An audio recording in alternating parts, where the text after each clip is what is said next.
अल्हम्दुलिल्लाहि रब्बिल आलमीन वल आक़िबतु लिल मुत्तक़ीन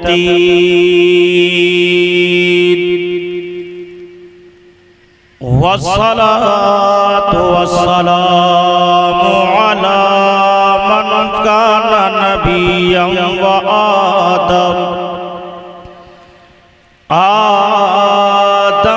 बैनल माइ वत्तीन वाला आलिहि व सहबिहि अजमईन। अम्मा बाद फ़अऊज़ु बिल्लाहि मिनश शैतानिर रजीम। बिस्मिल्लाहिर रहमानिर रहीम। इन्ना अर्सलनाका शाहिदन व मुबश्शिरन व नज़ीरा। आमन्तु बिल्लाहि सदक़ल्लाहुल मौलानाल अज़ीम व बल्लगना रसूलुहुन नबियुल अमीनुल मतीनुल मुबीनुल करीम। वल्हम्दुलिल्लाहि रब्बिल आलमीन। बादहु तौहीद के मतवालो, शमअ रिसालत के परवानो, औलिया उम्मत के जानिसारो, प्यारे आका करीम सल्लल्लाहु ताला अलैहि वालिहि वसल्लम की प्यारी उम्मतियों, आइए हम और आप सबसे पहले उस आका इनामदार मदनी ताजेदार, हम गरीबों के आका बताता, मक्के के सरदार, मदीने के ताजेदार, दोनों आलम के मालिको मुख्तार जनाबे अहमद मुस्तफ़ा मोहम्मद मुस्तफ़ा अरबी रूही फिदा सल्लल्लाहु ताला अलैहि वसल्लम की बारगाहे बेकसबना में अक़ीदत व मोहब्बत के साथ पूरा मजमा ईमानदारी के साथ मुस्तफ़ा करीम की बारगाह में जी लगाकर पढ़े दुरूद पाक अल्लाहुम्मा सल्ली अला सय्यदना व शफीअना नबीना मौलाना मोहम्मद बारिक वसल्लम सल्लु अलैहि सलातम सलामन अलैहि या रसूल अल्लाह सल्लल्लाहु ताला अलैहि वालिहि वसल्लम। हज़रात, आज का ये अज़ीमुश्शान जलसा-ए पाक जश्न आमद रसूल सल्लल्लाहु ताला अलैहि वसल्लम में ये ठाठे मारता हुआ मजमा, मुस्कुराता हुआ मजमा जो आप अपने माथे की निगाहों से देख रहे हैं, ये हमारे करम फरमा हजरत हाफिज व कारी खतीब व इमाम हजरत हाफिज व कारी सलीमुद्दीन साहिब क़िबला की मोहब्बत है।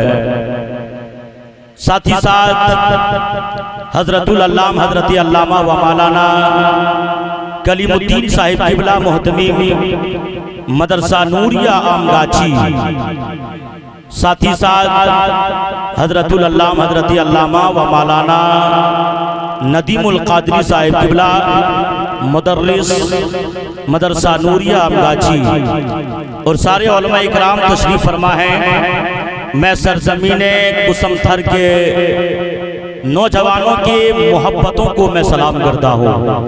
अल्लाह इन लोगों के जज्बे को सलामत रखे। अल्लाह ताला आप नौजवानों की, यहाँ की सदर सेक्रेटरी, यहाँ के सारे हजरात की मोहब्बतें हैं कि आज का ये अज़ीमुश्शान जलसा-ए पाक सजा है।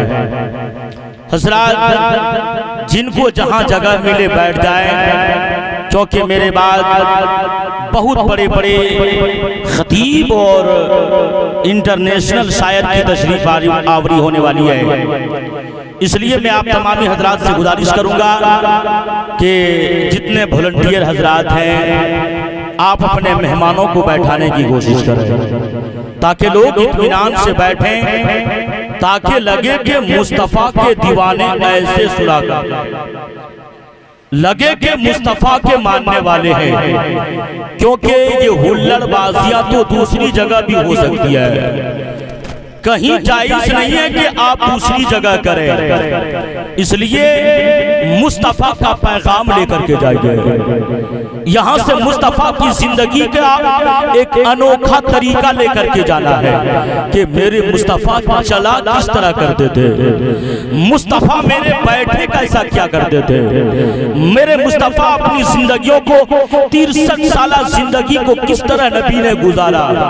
आज हम और आप अपने मुस्तफ़ा करीम की विलादत की खुशी में आज हमने जलसा सजाया है। अल्लाह ताला सारे लोगों की नियतों को कबूल फरमाए। हज़रात, मैं चाहता हूं कि आपके सामने कुछ बयान करूं। ये सारे उलमा शोरा खुतबा बैठे हैं, साथ ही साथ आप देख रहे हैं नकीब हिंदुस्तान, बहुत बड़े नकीब हैं जिनसे आपकी मुलाकात हो रही है। जनाबे हजरत मौलाना गुलाम हुसैन साहब किबला, जो अपने शेर व शायरी से दुनिया के अंदर कामयाबी और लोहा मनवाने के लिए बिल्कुल तैयार हैं। अल्लाह की बारगाह में दुआ है कि अल्लाह ताला इन्हें और ज्यादा कामयाबी अता फरमाए। हजरात, मैं चाहता हूं कि आपके सामने कुछ बयान करने की कोशिश करूं। आप लोग सुनेंगे, आप लोग सुनेंगे तो पूरा मजमा मोहब्बत के साथ कहते हैं सुभान अल्लाह। अब जरा ध्यान से सुनिए, गौर से सुनिए, जलसा में आप क्यों आए हैं, जलसा क्यों सजाया गया है, ताकि आपको कुछ बातें सुनने को मिले। इसलिए मैं कुछ आपको बताना चाहूंगा। सबसे पहली दलील और सबूत में आपको ये देना चाहूंगा कि क्या नबी पर ईमान लाना चाहिए या नहीं चाहिए। पहली दलील बिल्कुल वादे के मुताबिक तकरीर करने की कोशिश करूंगा। पहली दलील में आपको ये देना चाहूंगा, ये बताना चाहूंगा कि क्या नबी पर ईमान लाना चाहिए या नहीं चाहिए। दूसरी बात में आपको ये बताना चाहूंगा कि नबी की ताज़ीम व तौकीर करना चाहिए या नहीं, क्या कुरान व हदीस में है या नहीं है। तीसरी बात में आपको ये बताना चाहूंगा कि हम आशिकाने मुस्तफ़ा नबी के गुलाम अपने नबी से मोहब्बत करते हैं, तो क्या वो नबी अपने गुलामों से मोहब्बत करते हैं या नहीं करते हैं। क्या इसका सबूत कुरान व हदीस में है या नहीं है। चौथी बात में आपको ये बताना चाहूंगा कि ये मिलाद का सबूत, जलसे का सबूत हदीसों में है या नहीं है। पांचवी बात में आपको ये बताना चाहूंगा कि ये झंडे और झंडियां लगाना जायज है या नाजायज है, या हम ऐसे ही झंडे और झंडियां लगा देते हैं बगैर किसी सबूत के। छठवीं बात में आपको ये बताना चाहूंगा कि जुलूस निकालना जायज है या नाजायज है। इसलिए हजरात खामोशी के साथ सुनिए, ताकि आपको लगे कि हम कुसमथर के अंदर जलसा सुनने के लिए गए थे। वहां मौलाना सलीमुद्दीन साहब, वहां के सदर सेक्रेटरी, वहां के लोगों ने, हजरत मौलाना फुरकान साहब किबला ने जलसे में उलमा को बुलाया, हमें कुछ समझ में नहीं आया। इसलिए मेरी कौम के मुसलमानों थोड़ी देर समाअत करो। उससे पहले कि एक मतला, एक शेर मुलाहिजा फरमाएं, स्टेज का तवज्जो चाहूं, मोहब्बत से बोले सुभान अल्लाह। शेर मुलाहिजा फरमाएं कि जुल्फ अल्लाह के महबूब की लहराई है, जुल्फ अल्लाह के महबूब की लहराई है, या गुनहगारों पे रहमत की घटा छाई है। जुल्फ अल्लाह के महबूब की लहराई है, या गुनहगारों पे रहमत की घटा छाई है, और एक गुलशन ही नहीं, बाग नहीं, शजर नहीं, सारी दुनिया में मदीने से बहार आई है। और आओ जन्नत की तमन्नाओं में रहने वालों, आओ जन्नत की तमन्नाओं में रहने वालों, खुल्द सुनते हैं कि तैबा में उतर आई है, खुल्द सुनते हैं कि तैबा में उतर आई है। हजरत, ये रबीउल अव्वल शरीफ का नूरानी महीना है। कौन सा महीना चल रहा है? ये रबीउल अव्वल शरीफ का नूरानी महीना है। ये महीना अपने जेलू में रहमतें और मसरतें लेकर एक बार फिर हाजिर आ गया। ये महीना मुंबई अनवार और रहमत का मजहर है। ये वो नूरानी महीना है जिसकी आगोश में नूरे मोदी के जलवे सुबह क़यामत तक चमकते रहेंगे। बामोजिबे फरमाने खुदावंदी व ज़क्किरहुम बि अय्यामिल्लाह। आज हमें उस मुबारक दीन की याद ताज़ा करनी है जो सैयदु अय्यामिल्लाह यानी विलादत हजरत मोहम्मद मुस्तफ़ा सल्लल्लाहु ताला अलैहि वसल्लम है। हजरत, आज कुसमथर के मुसलमानों ने लैलतुल मिलाद मनाने की कोशिश किया। अल्हम्दुलिल्लाह, आज लैलतुल मिलाद मनाने की कोशिश कर रहे हैं, क्योंकि लैलतुल मिलाद क्या है?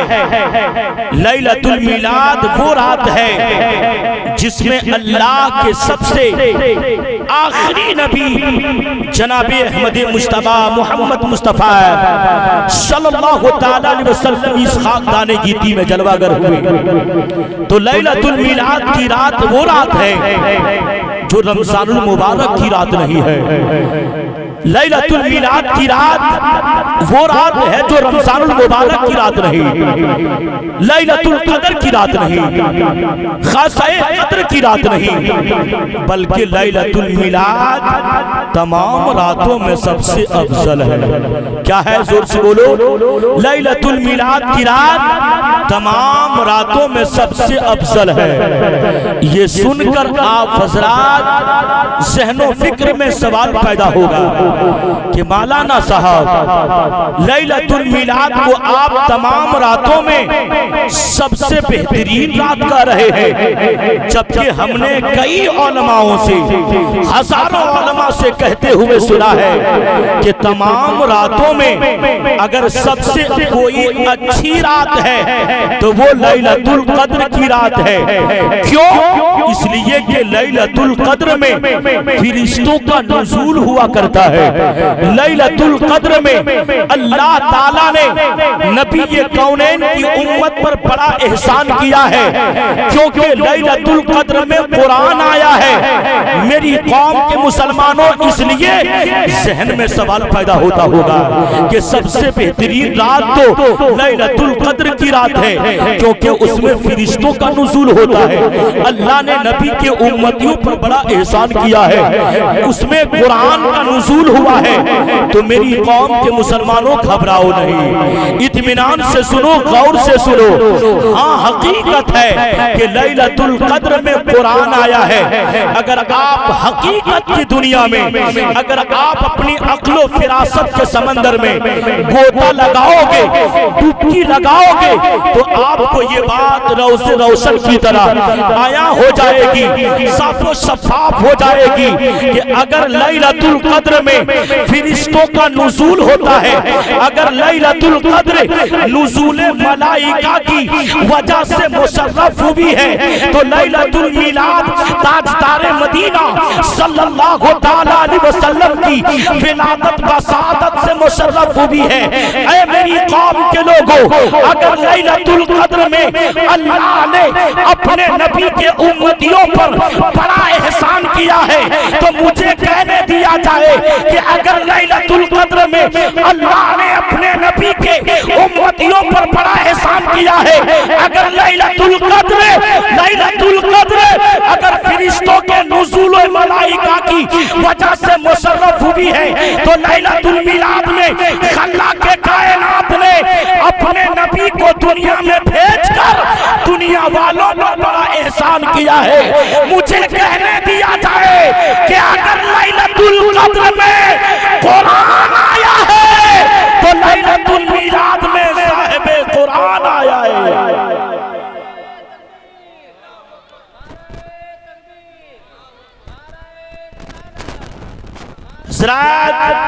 ज़हन को करीब करें। अल्लाह तबारक व तआला ने कुरान में इरशाद फरमाया क्या कि हम मुसलमान, हम नबी कौनैन के उम्मती, नबी कायनात पर ईमान रखते हैं। दुनिया सवाल करती है, दुनिया पूछती है कि तुम नबी से मोहब्बत करते हो, नबी पर ईमान रखते हो, है कोई दलील और सबूत? तो मेरी कौम के मुसलमानों, अगर आपने इतनी बातों को समझने की कोशिश किया, अगर दलील और हवाला सुनना चाहते हो तो पूरा मजमा मुस्कुराकर कह दो सुभान अल्लाह, और मोहब्बत के साथ कह दो सुभान अल्लाह। तवज्जो के साथ सुनो, अल्लाह अल्लाह। मेरी कौम की माँ बहने आप ही सुनो, मेरे जवानों आप ही सुनो, तवज्जो के साथ सुनना। मेरी कौम के मुसलमानों हवाला नोट करो, कुरान पाक मैं किस किताब का हवाला दे रहा हूँ, गौर से सुनो, ईमान ताजा हो जाएगा। कुरान पाक पारा नंबर 26 रुकू नंबर 9 आयत नंबर 7 सूरह ए फतह तर्जमा ए कंजुल ईमान। अल्लाह कुरान में इरशाद फरमाता है ले तुमिनु बिल्लाहि व रसूलिही, ताकि ऐ लोगों तुम अल्लाह उसके रसूल पर ईमान ले आओ। जोर से बोलो सुभान अल्लाह। क्या फरमा रहा कुरान? फरमा रहा है ऐ लोगों तुम अल्लाह उसके रसूल पर ईमान ले आओ। ये मैं नहीं कह रहा हूँ, रब का कुरान कह रहा है, रब का फरमान कह रहा है ऐ लोगों अल्लाह उसके रसूल पर ईमान ले आओ। हजरात, अल्लाह तबारक व तआला ने साफ लफ्जों में ऐलान फरमा दिया कि अगर कोई मेरे मुस्तफा के, अगर मेरे महबूब के जलवों को देखोगे, मेरे मुस्तफा के जलवों का नजारा करोगे तो तुम्हें ईमान जैसी दौलत नसीब हो जाएगी। और हद तो ये है कि बारगाहे बेकसपना में पहुंचकर बारगाहे खुदाबंदी का कुर्ब भी हासिल कर लोगे।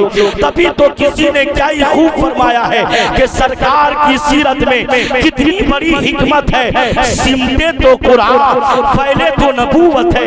हजरात, मेरी कौम के मुसलमानों इधर देखो, अल्लाह ने कुरान में इरशाद फरमाया ऐ मेरी कौम के मुसलमानों, हम और आप मुस्तफा जाने रहमत की तासीम और तौकीर किया करते हैं, मुस्तफा से मोहब्बत करते हैं, मुस्तफा से उल्फत करते हैं। दुनिया सवाल करती है कि जलसे में नबी की तारीफ करते हो, मिलाद में नबी की तारीफ करते हो, जुलूस में मुस्तफा की तासीम करते हो, कोई सबूत है, कोई दलील है?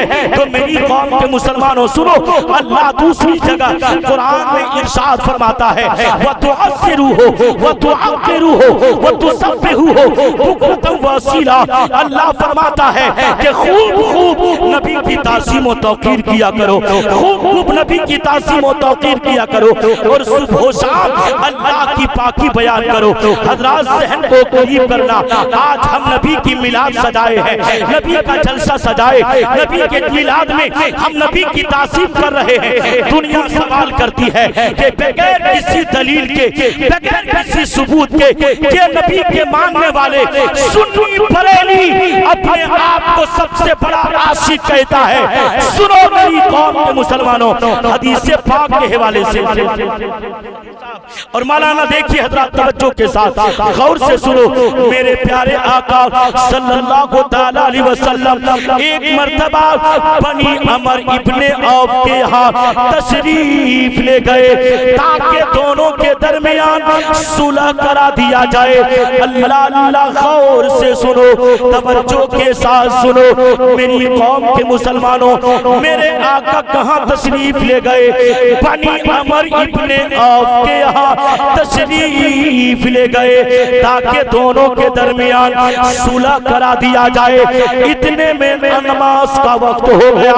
हजरत बिलाल हबशी ने मस्जिद नबवी में आज़ान पढ़ी, अल्लाहु अकबर अल्लाहु अकबर अल्लाहु अकबर अल्लाहु अकबर। जब आज़ान के कलेमात मुकम्मल हो गए, आज़ान पढ़ ली गई, तो हजरत बिलाल हबशी ने मस्जिद नबवी में दाएं देखा, बाएं देखा, आगे देखा, बाएं भी देखा, आका तशरीफ नहीं रखे हैं। अल्लाहु अकबर। हजरत बिलाल हबशी ने अबू बकर सिद्दीक की बारगाह में अर्ज किया, ओ गाने याद, मैं तकबीर कहता हूँ, आप नमाज पढ़ा दे। जोर से बोलो सुभान अल्लाह। हजरत अबू बकर सिद्दीक ने जैसे ही मुसल्ले पे पहुंचे, हजरत बिलाल ने तकबीर पढ़ी। हजरत अबू बकर सिद्दीक इमाम बन गए। मेरे आका मस्जिद में नहीं है और जमात का वक्त हो गया। हजरत अबू बकर सिद्दीक ने जैसे ही तकबीरे ऊला पढ़ी, अल्लाहु अकबर, नियत बांधी। अभी कुछ ही वक्त गुजरा था, कुछ ही लम्हा गुजरा कि अचानक मेरे आका मस्जिद नबवी में तशरीफ ले आए। जब मुक्तदियों को मालूम हो गया, जब मुक्तदियों को जानकारी हो गई कि आने वाला कोई और नहीं, अहमद मुख्तार आ गया है, रसूल कायनात आ गए, अल्लाहु अकबर। तमाम मुक्तदियों ने जोर जोर से तकबीर करना शुरू किया ताकि इससे कुछ आवाज निकले और इमाम के कानों में पहुंच जाए। अल्लाहु अकबर। गौर से सुनो, सिद्दीक अकबर का मामूल ये है कि जब नमाज के लिए खड़े हो जाते, इधर उधर ना देखते। अल्लाहु अकबर। जब कुछ देर के बाद मुक्तदियों ने जोर से तस्बीह किया तो हजरत अबू बकर सिद्दीक ने पलट कर नबी को देख लिया। जोर से बोलो सुभान अल्लाह। नमाज की हालत में अबू बकर सिद्दीक ने नबी को पलट करके देख लिया तो मेरे आका ने इशारा फरमाया, अपने हाथों को उठाया। अब दुनिया सवाल करेगी कि नबी ने शायद आने के लिए अबू बकर को कहा होगा, लेकिन मैं कहूं तो मत मानिएगा। अगर हदीस कहे तो फिर किसी की मत सुनिएगा। सुनो मेरी कौम के मुसलमानों, जब अबू बकर सिद्दीक ने नबी को देखा इशारा करते हुए, तो अबू बकर सिद्दीक ने मुसल्ले को छोड़ दिया, पीछे सब में आकर के शामिल हो गए। देखा मुसल्ला खाली है तो मेरे आका तशरीफ ले गए, नमाज मुकम्मल कराने के बाद मेरे आका कायनात की बारगाह में अबू बकर सिद्दीक से कहा, ए अबू बकर, मैंने तुम्हें वहीं रहकर नमाज पढ़ाने का हुक्म दिया था, लेकिन तूने इमामत के मुसल्ले को छोड़ दिया। अल्लाहु अकबर। हदीस पाक मुस्तफा की है, काला नबी सल्लल्लाहु अलैहि वसल्लम, या अबा बकर मा मनाका अन तस्बुता इज़ अमरतुका। ए अबू बकर, तुझे किस चीज ने रोका था जबकि मैंने तुम्हें वहीं खड़ा रहने का हुक्म दिया। अल्लाहु अकबर। मेरी कौम के मुसलमानों गौर से सुनो, अबू बकर सिद्दीक से नबी ने क्या फरमाया, या अबा बकर मा मनाका अन तस्बुता इज़ अमरतुका। आए अबू बकर, मैंने तुम्हें वहीं रुकने के लिए कहा, नमाज मुकम्मल कराने के लिए कहा, लेकिन अबू बकर ना समझ सके। अल्लाहु अकबर। सुनो तो हदीस पाक बुखारी शरीफ जिल्द अव्वल सफा नंबर 94 की एक हदीस सुनो। मेरी कौम के मुसलमानों, हजरत अबू बकर सिद्दीक क्या जवाब देते हैं, तवज्जो के साथ सुनो। काला नबी सल्लल्लाहु तआला अलैहि वसल्लम अबू हुरैरा रज़ियल्लाहु तआला अलैहि वसल्लम मेरे आका इरशाद फरमाते, अबू बकर सिद्दीक रज़ियल्लाहु तआला अन्हु नबी की बारगाह में फरमाते, मा काना ले इब्ने अबी कुहाफा अन युसल्ली बैना यदी इल्लाहि व रसूलिही सल्लल्लाहु तआला अलैहि वसल्लम। हजरत अबू बकर सिद्दीक फरमाते, या रसूल अल्लाह, हजरत अबू बकर सिद्दीक के लिए ये गवारा नहीं था कि नबी के आगे खड़े होकर मैं नमाज पढ़ो। अल्लाहू अकबर। मेरी कौम के मुसलमानों, आज हम सुन्नी मुसलमान नबी की विलादत पर जुलूस निकालते हैं, लोग सवाल करते हैं, जलसा करते हैं, लोग सवाल करते हैं, मिलाद करते हैं, लोग सवाल करते हैं। ए मेरी कौम के लोगों, तमाम इबादतों में सबसे अफजल अगर कोई इबादत है तो वो नमाज है, अल्लाह की इबादत है। मैं आपसे पूछना चाहता हूँ, तमाम इबादतों में सबसे अफजल कोई इबादत है तो वो नमाज है। और नमाज की हालत में हजरत अबू बकर सिद्दीक ने नबी की ताज़ीम किया है। नबी की बारगाह में अंगुली उठाने वालों, नबी की बारगाह में आंखें उठाने वालों, मुझे कहने की इजाजत दो। मेरे आका वो है जिनके जुल्फों का जवाब नहीं, वो मुस्तफा है। जिनकी पेशानी का जवाब नहीं, वो मुस्तफा है। जिनके भावों का जवाब नहीं, वो मुस्तफा है। मेरे आका की बारगाह में अंगुली उठाने वालों, मेरे आका की बारगाह में सवाल करने वालों, मेरे आका वो है जिनके नैनों का जवाब नहीं, वो मुस्तफा है। जिनके रुखसार का जवाब नहीं, वो मुस्तफा है। अमा जिनके सीनों का जवाब नहीं, वो मुस्तफा है। अमा जिनके मदीने का जवाब नहीं, वो मुस्तफा है। नारे तकबीर, नारे रिसालत, मसलके आला हजरत, सरकार की आमद, आका की आमद, हुजूर की आमद। आओ जरा ज़हन को करीब करो। मेरे आका की बारगाह में सवाल करने वालों, मेरे आका वो है जिनकी अंगुलियों का जवाब नहीं, वो मुस्तफा है। जिनकी हथेलियों का जवाब नहीं, वो मुस्तफा है। जिनके घायों का जवाब नहीं, वो मुस्तफा है। जिनके बाजुओं का जवाब नहीं, वो मुस्तफा है। अम्मा मेरे आका की बारगाह में सवाल करने वालों, मेरे आका वो है जिनके पैरों के नाखून से लेकर तलवों तक जवाब नहीं, वो मुस्तफा है। अम्मा जिनके दंदान का जवाब नहीं, वो मुस्तफा है। अम्मा जिनके खानदान का जवाब नहीं, वो मुस्तफा है। जब इस पर नजर बरेली के ताजदार आला हजरत की नजर पड़ी, आला हजरत ने कलम को उठाया और बोल पड़े, या रसूल अल्लाह, सरवर कहूं के मालिको मौला कहूं तुझे, सरवर कहूं के मालिको मौला कहूं तुझे, बाके खलील का गुले सैबा कहूं तुझे, तेरे तो बस में तनाही से है बरी, हैरान हूं मेरे साथ, क्या क्या कहूं तुझे। लेकिन रज़ा ने खत्म सुखन इस पे कर दिया, खालिक का बंदा खल्क के आका कहूं तुझे। वाह वाह वाह, बहुत अच्छे। सरात मेरे आका की बारगाह में सवाल करने वालों, आज मेरी कौम के मुसलमानों, एक गैर कौम सवाल नहीं करती है। आज एक मुसलमान कलमा पढ़ने वाला, आज एक कलमा पढ़ने वाला, कलमा पढ़ाने वाले की विलादत की दलील मांगता है। अल्लाहु अकबर। क्या एक कलमा पढ़ने वाला, अपने आप को मुसलमान कहलाने वाला, एक कलमा पढ़ाने वाले की विलादत पर सबूत और दलील मांगता है कि कहाँ है झंडे लगाना, कहाँ है झंडियां लगाना, कहाँ है कुमकुमे लगाना, कहाँ है घरों को सजाना। अल्लाहु अकबर। सुनो, हदीस सुनना चाहते हो तो पूरा मजमा मुस्कुरा कर कह दो सुभान अल्लाह, और मोहब्बत के साथ कह दो सुभान अल्लाह। पूरा मजमा मोहब्बत के साथ कह दो सुभान अल्लाह, और मोहब्बत के साथ कह दो सुभान अल्लाह। तवज्जो के साथ सुनो, अल्लाह अल्लाह। मेरी कौम की माँ बहनें गौर से सुनो, मेरी कौम के जवानों आप ही सुनो, मेरे बच्चों आप ही सुनो। हमारे उलमा तशरीफ फरमा है, तवज्जो के साथ सुने, अल्लाह अल्लाह। हदीस पाक सुनो, हवाला नोट करो।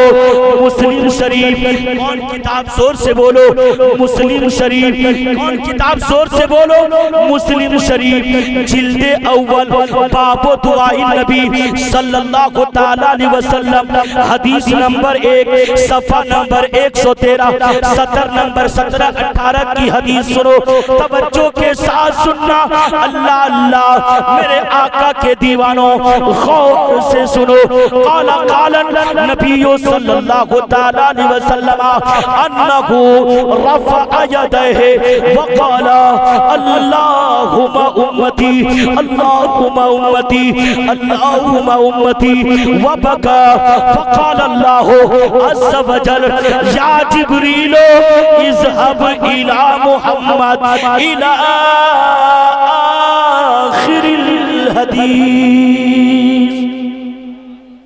मेरी कौम के मुसलमानों गौर से सुनना, आज हम मुस्तफा जाने रहमत से मोहब्बत करती, दुनिया सवाल करती है कि सुन्नी बरेली नबी से मोहब्बत करता है, नबी अपने उम्मतियों से मोहब्बत नहीं करते हैं।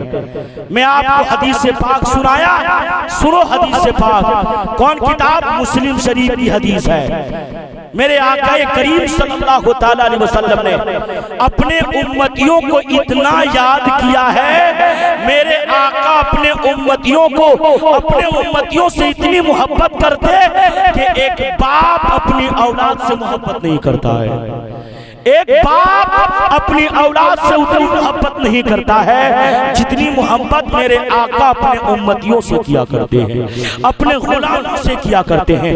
अल्लाहु अकबर। सुनो हदीस से पाक, लोग कहते हैं कि नबी ये कौनैन सल्लल्लाहु अलैहि वसल्लम मोहब्बत नहीं करते। सुनो मेरे आका इरशाद फरमाते हैं, हदीस से पाक के अंदर में है, मेरे आका इरशाद फरमाते कि मैं तमाम नबियों का इमाम हूँ मगर कोई फख्र नहीं है। मेरे आका इरशाद फरमाते हैं, ऐ मेरी कौम के मुसलमानों सुनो, नबी फरमाते हैं मैं तमाम औलादे आदम का सरदार हूँ मगर कोई फख्र नहीं है। कल कयामत के मैदान में झंडा मेरे हाथ में होगा।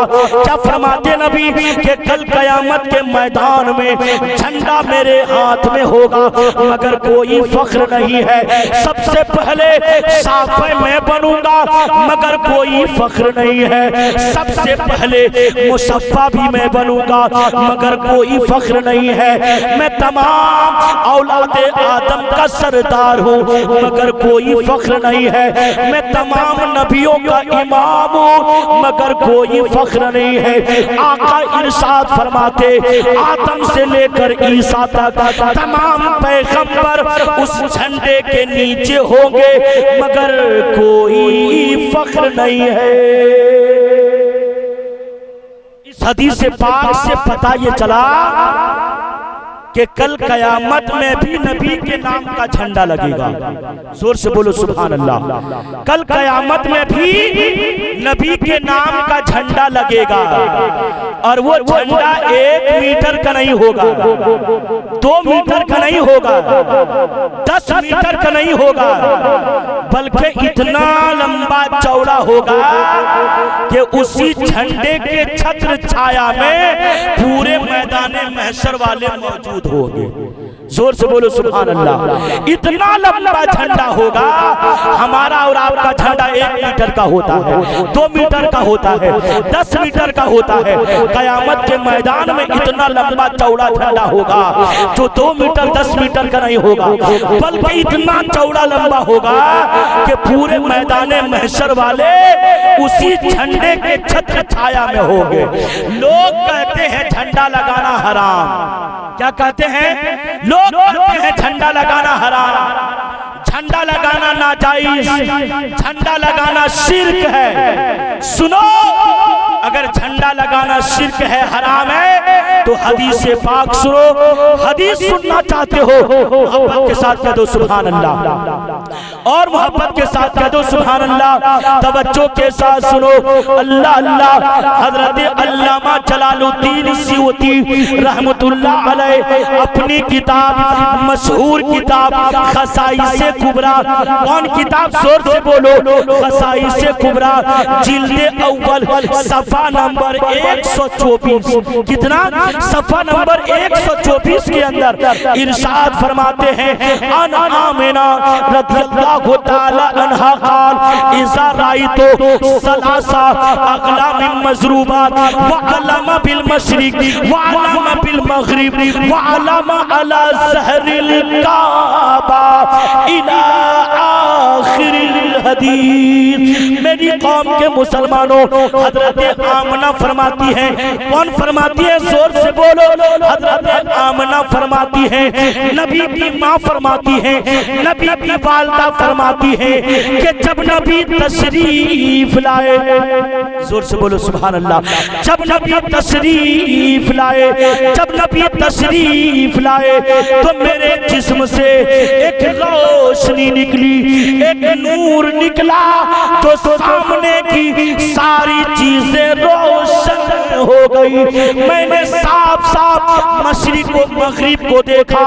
मैंने क्या देखा कि फरिश्ते 3 झंडा लेकर के आए। कितने झंडे, जोर से बोलो। हजरत आमना फरमाती है, नबी की माँ फरमाती है, मैंने मशरिक को मगरिब को देखा कि फरिश्ते 3 झंडा लेकर के आए। एक झंडा मशरिक में लगाया, एक झंडा मगरिब में लगाया, और तीसरा झंडा काबे की छत पर लगा दिया। तीसरा झंडा काबे की छत पर लगा दिया। तो मेरी कौम के मुसलमानों, पता ये चला कि जब नबी दुनिया में तशरीफ लाए तो फिरिश्तों ने झंडा लगाया। लगाया कि नहीं लगाया? हदीस पाक का जुमला कह रहा है, अल्लाहु अकबर। और आज कहते हैं झंडा लगाना हराम है। नबी के पैदाइश पर झंडे लगाए गए, और कल कयामत में भी नबी के नाम का झंडा लगेगा। लगेगा कि नहीं लगेगा? कयामत में भी नबी के नाम का झंडा लगेगा। जब नबी दुनिया में तशरीफ लाए तो फिरिश्तों ने झंडा लगाया। आज उनके गुलाम नबी की विलादत पर झंडे में लगाते हैं तो दुनिया सवाल करती है। सुनो हजरात, अब अगर हदीस से बातें समझ में नहीं आती है तो मैं आपको बताऊं, अभी मधुपुर विधानसभा का इलेक्शन हो गया, हुआ कि नहीं हुआ? हो गया। बिहार का इलेक्शन होने वाला है, मालूम है ना? बिहार का इलेक्शन होने वाला है। अगर झंडा का मतलब समझना है तो आप थोड़ी देर सुनो। झंडा का मतलब मैं आपको बताऊं कि अभी इलेक्शन होने वाला है। आप किसी के घर पर देखोगे बीजेपी का झंडा लगा हुआ है, आप देखोगे किसी के घर पर कांग्रेस का झंडा लगा हुआ है, आप देखोगे किसी के घर पर मायावती का झंडा लगा है, किसी के घर पर कांग्रेस का झंडा लगा है, किसी के घर पर जेएमएम का झंडा लगा है, किसी के घर पर एआईएमएम का झंडा लगा हुआ है। ऐ मेरी कौम के मुसलमानों, मैं आपसे पूछना चाहता हूँ, ऐ लोगों, ये किसी के घर पर बीजेपी का झंडा, किसी के घर पर कांग्रेस का झंडा, किसी के घर पर जेएमएम का झंडा, इसका मतलब क्या है? तो वो इंसान जवाब देगा, मौलाना तुझको मालूम नहीं है कि जिस पे किसके घर पर जिस पार्टी का झंडा है पक्का वो उसी पार्टी का आदमी है। कोई अगर बीजेपी का झंडा है तो पक्का बीजेपी का आदमी है। अगर एआईएम का झंडा लगा है तो पक्का ओवैसी का आदमी है। अगर कांग्रेस का झंडा लगा है तो पक्का कांग्रेसी है। अगर आरजेडी का झंडा लगा है तो पक्का आरजेडी का आदमी है। अगर मायावती का झंडा है तो पक्का उस आदमी का पार्टी है। तो मेरी कौम के लोगों सुनो, झंडा लगाने से पहचान होती है, झंडा लगाने से शनाख्त होती है, झंडा लगाने से पहचान होती है। तो इधर देख, जब सुन्नी मुसलमान 12 रबीउल अव्वल को अपने घरों पर हरा झंडा लगाता है तो दुनिया देख कर कहती है ये किसी और का गुलाम नहीं, अहमद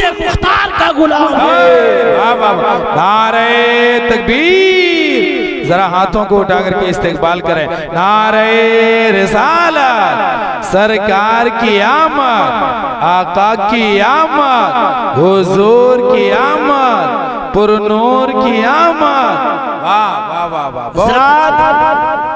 तो आपको मालूम हुआ कि जो आदमी जिस पार्टी का होगा उसका झंडा लगाता है। तो मुसलमानों, झंडा लगाने से शान घटती नहीं है। घटती है क्या? झंडा लगाने से शान घटती नहीं है, शान बढ़ जाती है, पहचान हो जाती है, उनके बारे में पता चल जाता है। और हकीकत बात है कि जब कोई इंसान अपनी अपनी पार्टी का झंडा लगाता है तो दुनिया को कहने की जरूरत नहीं होती है ये कौन आदमी है, किस विभाग से ताल्लुक रखता है, किससे मोहब्बत करता है, किससे उल्फत करता है। ये सुन्नी मुसलमान 12 रबीउल अव्वल को अपने घरों में हरा झंडा लगाता है तो दुनिया देख कर कहती है ये किसी और का गुलाम नहीं, अहमद मुख्तार का गुलाम है, अपने मुस्तफा का वफादार है। हजरात सुनो, झंडा लगाना हराम नहीं है, झंडा लगाना गुनाह नहीं है, बल्कि फिरिश्तों ने नबी की आमद का झंडा लगाया है। हजरात ज़हन को करीब करो, इधर देखो, अल्लाह कुरान में फरमाता है ले इन्ना अरसलनाका शाहिदन व मुबश्शिरन व नज़ीरा, के महबूब बेशक मैंने तुम्हें शाहिद, मुबश्शिर और नज़ीर बना करके भेजा। मौला तबारक व तआला की बारगाह में दुआ करता हूँ अल्लाह सारे लोगों की हाजिरी को कबूल फरमाए। सारे लोग मेरे साथ कलमा शरीफ पढ़ लें, ला इलाहा इल्लल्लाह मुहम्मदुर रसूलुल्लाह अस्तगफिरुल्लाह रब्बी मिन कुल्लि ज़ंबिन व अतूबु अलैह।